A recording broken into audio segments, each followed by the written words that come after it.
Hello बच्चों, कैसे हो तुम सब? क्या हाल चाल तुम्हारे? तो बच्चा पार्टी, जल्दी से आ जाओ, फटाफट से आ जाओ, क्योंकि हम करने वाले हैं स्टार्ट कुछ बहुत अमेजिंग, कुछ बहुत खास। अरे वही भैया, अपना क्वेश्चन से कॉन्सेप्ट तक का सफर, और वहां पे हम लोग करेंगे कुछ ताबड़तोड़ वाले कॉन्सेप्ट, कुछ ताबड़तोड़ वाली चीजें। ठीक है बच्चों, चलिए। अब अगर हम बात करें तो आज हम बात करने वाले हैं हमारे पर्यावरण यानी कि हमारे एनवायरमेंट की, हमारे सराउंडिंग्स की। और मजे की बात तो क्या है कि मजे की बात यह है कि अपने को करना है इसी के बारे में सारा पढ़ाई लिखाई, है ना। और आपके एग्जाम भी होने वाले हैं ना भाई। चलिए, तो इसी के साथ स्टार्ट करते हैं हमारा मस्त वाला, जबरदस्त वाला, सुपर वाला, अमेजिंग वाला टॉपिक, दैट इज एनवायरमेंट। हम क्या करेंगे? क्वेश्चन से कॉन्सेप्ट तक का सफर, क्वेश्चन से कॉन्सेप्ट तक का सफर, क्वेश्चन से कॉन्सेप्ट तक का सफर। ठीक है, फिर अगर हम बात करें, आगे बात करेंगे बच्चों, तो हम लोग बात करेंगे भैया क्वेश्चन ऑफ द डे की।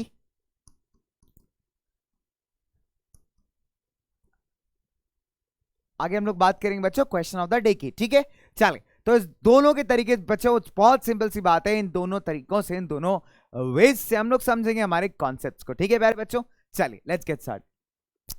अगर हम बात करें कि एक इकोसिस्टम क्या होता है, व्हाट इज एन इकोसिस्टम, है ना, तो बहुत सिंपल सरल भाषा में इकोसिस्टम क्या है बच्चों? जो अलग अलग आपके एनिमल्स हो गए, प्लांट्स हो गए, जितने सारे लोग यहाँ रहते हैं ना हमारे, ठीक है, वो सब एक दूसरे पे डिपेंडेंट है, एक दूसरे के ऊपर डिपेंड करते हैं अपने नीड्स के लिए, है कि नहीं प्यारे बच्चों? चलिए, और यही सब मिलकर के बनाता है बच्चे एक सिंपल सरल भाषा में, that is called as ecosystem. तो अगर इसको आपको कॉपी में लिखना है तो कैसे लिखोगे?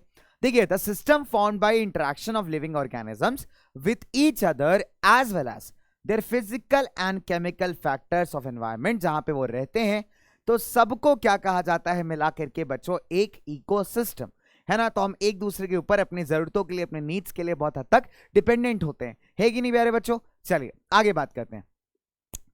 What do you mean by natural environment? Natural environment से आपका मतलब क्या है?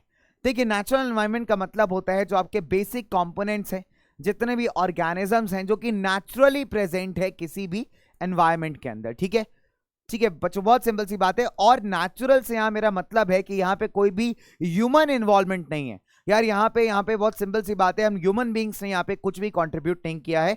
नेचुरली एनवायरनमेंट के अंदर जितनी भी चीजें प्रेजेंट है वो कहलाती हैं आपके नेचुरल एनवायरनमेंट। फॉर एग्जाम्पल, आपका लैंड है, वाटर है, एयर है, प्लांट्स हैं, एनिमल्स हैं, ये सारे के सारे लोग कहाँ काउंट किए जाते हैं बेटा? In the natural environment. ठीक है प्यारे बच्चों, चलिए। तो बहुत सिंपल सी बात है, जब आपसे कोई नेचुरल एनवायरनमेंट पूछेगा तो आप क्या बताओगे? कोई भी ऐसी चीज जो अपने आप से प्रेजेंट है आपके एनवायरनमेंट के अंदर, पर्यावरण के अंदर, वो कहलाती है आपकी नेचुरल एनवायरनमेंट। अगला सवाल कहता है कि which are the major components of environment? Environment के मेजर कंपोनेंट्स क्या हैं? देखिए, तीन मेजर कंपोनेंट्स हैं। नेचुरल कंपोनेंट जैसे कि आपका हवा हो गया, पानी हो गया, जमीन हो गई, बाकी लिविंग ऑर्गेनिजम्स हो गए। ह्यूमन मेड कंपोनेंट्स यानी ऐसी चीजें जिनको ह्यूमन बींग्स ने यानी हमने क्रिएट किया है, और साथ ही साथ हमारे ह्यूमन कंपोनेंट्स यानी कि हम खुद। तो अगर हम बात करें इस एनवायरनमेंट प्रेजेंट अलग अलग रिसोर्सेज की, तो बच्चों उनमें से कुछ रिसोर्सेज ऐसे होते हैं जो नेचर से, पर्यावरण से हमको, प्रकृति से हमें डायरेक्ट मिल जाते हैं। कुछ ऐसे होते हैं जिनको हमने बनाया होता है। फॉर एग्जाम्पल, जैसे मेरे हाथ में बना, एक के हाथ में लैपटॉप है, क्या आप देख सकते हो उस लैपटॉप को? तो बच्चे एक एक ह्यूमन क्रिएटेड लैपटॉप है, ह्यूमन क्रिएटेड रिसोर्स है। ठीक है, तो इसको बनाया हमने अपने नीड के लिए। अभी हमें बहुत सारे काम करने होते हैं तो कैसे करेंगे बच्चों? लैपटॉप्स पे करते हैं, कंप्यूटर्स पे करते हैं। या फिर अगर हम बात करें, शॉपिंग मॉल्स हो गए, रेस्टोरेंट्स हो गए, और भी ऐसी बहुत सारी चीजें जो ह्यूमंस ने बनाई हैं, वो भी क्या है बच्चे? हमारे पार्ट ऑफ एनवायरनमेंट ही तो हैं, है कि नहीं प्यारे बच्चों? तो ये होते हैं ह्यूमन कंपोनेंट्स। और हम खुद भी इस एनवायरनमेंट का पार्ट है, यानी हम ह्यूमन पॉपुलेशन, जैसे मैं हूं, आप हो, हम सब लोग क्या है बच्चे? इस एनवायरनमेंट के कंपोनेंट्स हैं, राइट। चलिए आगे अगर बात की जाए, अगला क्वेश्चन है कि व्हाट इज लिथोस्फेयर? देखिए, लिथोस्फेयर क्या है बच्चों? जो आपका सॉलिड क्रस्ट है या top layer of the earth, इसको हम कहते हैं लिथोस्फेयर। ये किससे बनी हुई है बच्चे? आपके पत्थरों से, आपके मिनरल से, एंड इसके ऊपर एक थिन लेयर है, किस चीज की? दैट इज सॉइल की, मिट्टी की एक थिन लेयर है। और ये बनी हमारी रॉक्स एंड मिनरल से, यानी पत्थरों से बनी है, मिनरल से बनी हुई है। ठीक है, साथ ही साथ बच्चे एक इरेगुलर सरफेस है, और इसमें बहुत सारे लैंडफॉर्म्स मिलेंगे आपको, माउंटेन्स मिलेंगे, प्लाट्यूज मिलेंगे, डेजर्ट मिलेगा, प्लेन एरियाज मिलेगा। तो ऐसे बहुत सारे लैंडस्केप लैंडफॉर्म्स हैं जो हमको कहाँ मिलते हैं भाई? हमारे इस मजेदार वाले लिथोस्फेयर में। ठीक है बच्चों, चलिए आगे बात करते हैं, हम लोग थोड़ा सा आगे बढ़ेंगे। अगला सवाल, अगला क्वेश्चन कहता है कि which are the two major components of biotic environment. देखिए बायोटिक का मतलब होता है जहां पे लाइफ हो, जहां पे जिंदगी प्रेजेंट हो। तो अगर हम बात करें प्लांट्स और एनिमल्स, ये दो मेजर कंपोनेंट्स हमारे बायोटिक एनवायरनमेंट के। तो बायोटिक एनवायरनमेंट के अगर हम दो मेजर कंपोनेंट्स की बात करेंगे तो कौन कौन से हुए बच्चों? ये हुए हमारे प्लांट्स और हमारे एनिमल्स। ठीक है भैया, तो कौन कौन से हो गए बच्चे? हमारे प्लांट्स हो गए और हमारे एनिमल्स हो गए, यानी कि हमारे पेड़ पौधे हो गए और हमारे जानवर लोग हो गए। ठीक है, चलिए अगला सवाल क्या कहता है? अगला सवाल कहता है कि भैया बायोस्फीयर क्या है? देखिए बायोस्फीयर को हम लिविंग वर्ल्ड भी कहते हैं।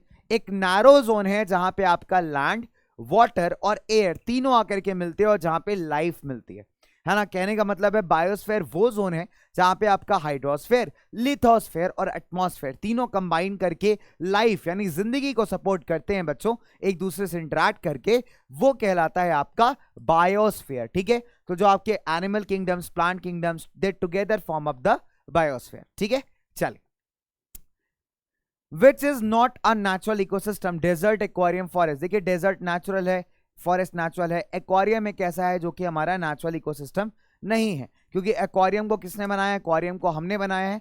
तो करेक्ट आंसर क्या होना चाहिए बच्चों? उसका करेक्ट आंसर है बच्चे इट्स एक्वेरियम, राइट। तो very very simple, desert natural है, फॉरेस्ट नेचुरल है, एक्वेरियम जो है यहाँ पे नेचुरल नहीं है।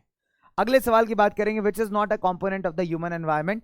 ह्यूमन एनवायरमेंट का कंपोनेंट कौन सा नहीं है? Human environment. ठीक है, लैंड हो गया, रिलीजन हो गया, कम्युनिटी हो गया। बच्चे लैंड जो है ना, ये किसका कंपोनेंट है? ये कंपोनेंट है आपका नेचुरल एनवायरनमेंट का, क्योंकि प्रकृति में हमको नेचुरली जमीनें मिलती हैं, नेचुरली बच्चे लैंड मिलती है, तो this is a component of natural environment. ठीक है, आगे बात करें विच is a human made environment. इसमें से ह्यूमन मेड कौन सी चीज है? ठीक है, आपका माउंटेन है, सी है, रोड है, तो भैया रोड को किसने बनाया है? हम ह्यूमंस ने बनाया है। तो ह्यूमन मेड कौन सी हो गई बच्चों? आपकी सड़क हो गई। सड़क, सड़क किनारे खड़े हैं भैया जो बेचते हैं ताता थैया करके भेल पुड़ी और एक नया डिश जिसका नाम है रुपया। ठीक है, हालांकि राइमिंग बहुत बुरी थी मुझे पता है, लेकिन इसका करेक्ट आंसर बच्चे सिंपल सी बात है, दैट इज सड़क यानी कि रोड है।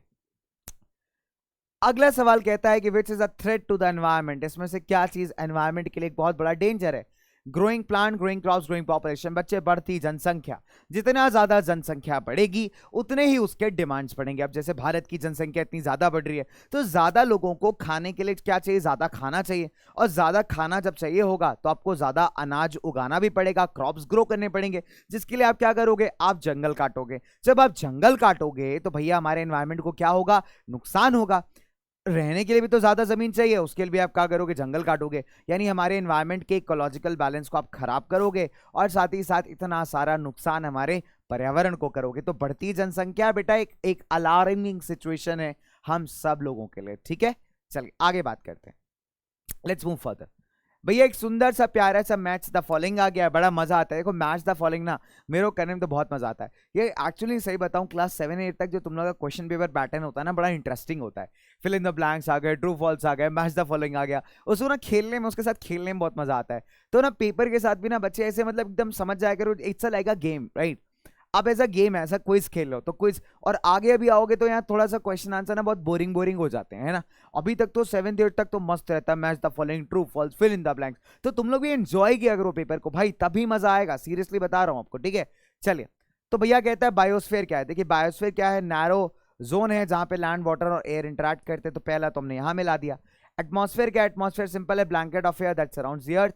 हाइड्रोस्फेयर क्या है? हाइड्रोस्फेयर बच्चे सिंपल सी बात है, आपका हाइड्रोस्फेयर डोमेन ऑफ वाटर जहां पे पानी मिलता है ना। एनवायरनमेंट क्या है? एनवायरनमेंट क्या है? हमारी सराउंडिंग्स है। इजी है ना बच्चों, बहुत ही सिंपल है। चलिए तो यही था हमारा एनवायरनमेंट, तो यही आपका करेक्ट आंसर, सिंपल था। बाकी दो ऑप्शन तो आपको जनरली फालतू रहते ही हैं, इनका कोई काम नहीं रहता है ना। चलिए आगे बात करते हैं। अब क्वेश्चन आता है कि बच्चों इस बात को जस्टिफाई करिए, इसके पीछे का रीजन दीजिए, कारण बताइए। ठीक है, बहुत सिंपल है।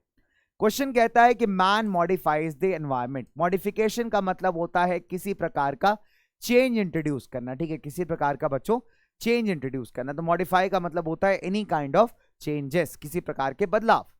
तो अगर आप देखेंगे जो आदमी है वो क्या करता है? अपने एनवायरनमेंट को मॉडिफाई करता है अपनी जरूरतों को पूरा करने के लिए। ठीक है, बहुत सिंपल सी बात है, क्योंकि हमारे लाइफ को सपोर्ट कौन करता है? हमारा एनवायरनमेंट ही तो करता है कि नहीं बच्चों?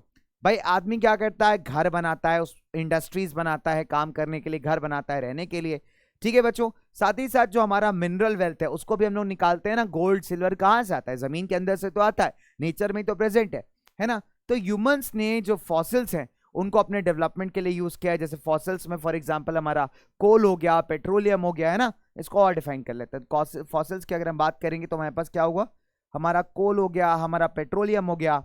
तो बेटा ये हमारे फॉसिल्स हैं। अब इनको हम लोग यूज करते हैं एनर्जी प्रोडक्शन के लिए, है ना।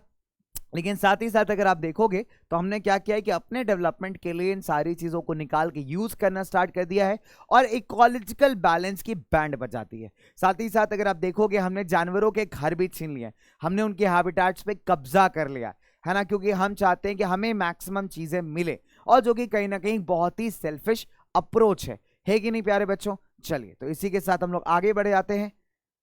प्लांट्स एंड एनिमल्स एक दूसरे पे डिपेंड करते हैं, बिल्कुल सही बात है। देखिए प्लांट्स एंड एनिमल्स जो है ना एक दूसरे पे इंटरडिपेंडेंट है, बिकॉज अब देखोगे प्लांट्स हमारे प्रोड्यूसर्स हैं और एनिमल्स हमारे कंज्यूमर्स हैं। प्लांट्स क्या करते हैं बच्चे, बहुत सिंपल सी बात है, ऑक्सीजन लेवल को मेंटेन करते हैं, हमारे एनवायरमेंटल बैलेंस को बना के रखते हैं, और इन प्लांट्स के ऊपर हमारे एनिमल्स फीड भी करते हैं, इनको खाते भी हैं। प्लांट्स क्या करते हैं बच्चे, ऑक्सीजन को रिलीज करते हैं एटमॉस्फेयर में, जिस ऑक्सीजन को ह्यूमन बींग्स, हमारे एनिमल्स, ये सब इनहेल करते हैं।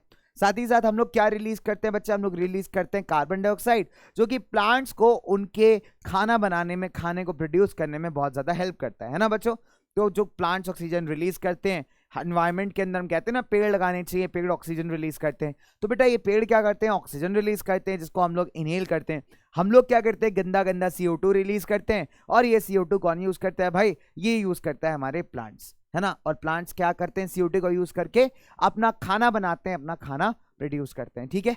चलिए इसी के साथ हम लोग आ जाते हैं हमारे आज के क्वेश्चन ऑफ द डे पे, यानी हमारे आज के प्यारे प्यारे सवाल पे।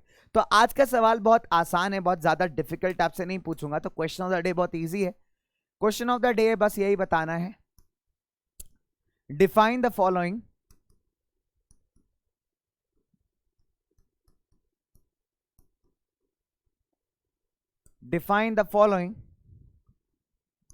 ABCD: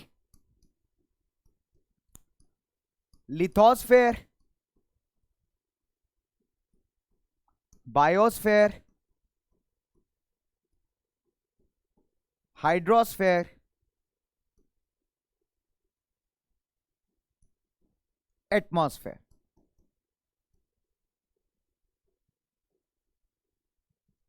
ठीक है, तो आपको क्या करना है बच्चे, इन फॉलोइंग टर्म्स को डिफाइन करना है। कहां पे, आपके अपने प्यारे कमेंट सेक्शन के अंदर, ठीक है प्यारे बच्चों। चलिए तो कमेंट सेक्शन में इसका आंसर बताइए, इसका उत्तर बताइए, बड़ा बेसब्री से इंतजार रहता है मेरे को आपके क्वेश्चंस का। और इसी के साथ आज की क्लास को हम लोग वाइंड अप करते हैं। उम्मीद है मजा आया होगा इन सवालों को करके, इन क्विक कॉन्सेप्ट्स को पढ़ के, है ना बच्चों। तो चलिए इसी के साथ मुझे दीजिए इजाजत, मेरी मुलाकात होगी आपसे अगले लेक्चर में, अगले क्लास में। तब तक के लिए हंसते रहिए, मुस्कुराते रहिए, मस्त रहिए, अमेजिंग रहिए, और जुड़े रहिए बच्चों आपके प्यारे प्लेटफॉर्म यानी PW के साथ। बाय बाय बच्चा party, take care and stay amazing.